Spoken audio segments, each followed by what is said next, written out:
This bastard teacher deducted 20 points from my paper because I did not use language appropriate to my level. I was in 7th grade, stuck in a science class that was supposed to teach us about the wonders of the natural world or some crap like that. Instead, it became the setting for one of the most infuriating moments of my academic life. We had this assignment to watch a grainy VHS tape about wildlife. Think deer prancing through forests, birds flapping around, maybe a bear scratching its back on a tree. Basic nature documentary stuff. Afterward, we had to write a short paper, summarizing what we saw. Simple enough, right? Well, not for me apparently. I've always been a bit of a word nerd. Back then, I was in advanced reading classes and spent my free time flipping through encyclopedias and my trusty thesaurus for kicks. Not to sound like a know-it-all, but I had a decent vocabulary for a 12-year-old. I could string together sentences that didn't sound like they came straight out of a C-spot run book. So I wrote my paper, tossing in words like ecosystem and biodiversity because, that's what the video was about. I thought I nailed it. Enter my science teacher, Mrs. Thompson. She was the kind of teacher who seemed to hate kids who didn't fit her exact mold of what a 7th grader should be. I turned in my paper, feeling pretty good, only to get it back with a big fat 80% circled in red. 80%. I scanned the page, looking for what I'd screwed up. No grammar corrections, no missing facts. Just a single comment scrawled in the margin.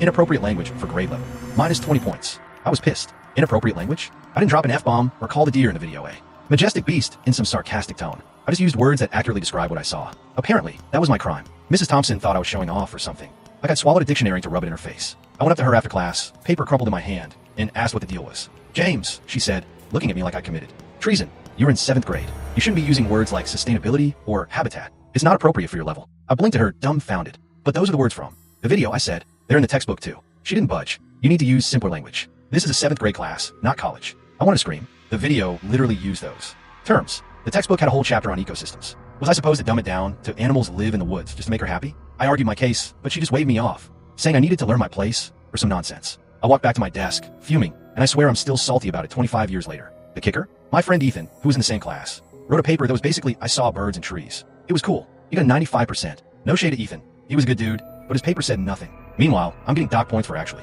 paying attention and using the right terminology. It felt like Mrs. Thompson was punishing me for not being average. That moment stuck with me. It wasn't just about the grade, it was the realization that some teachers don't care about encouraging kids to push themselves. They just want everyone to stay in their neat little box. I kept reading my thesaurus after that, mostly out of spite. And yeah, I aced every other science class I took after that year. But I'll never forget Mrs. Thompson and her vendetta against big words. What way to crush a kid's enthusiasm.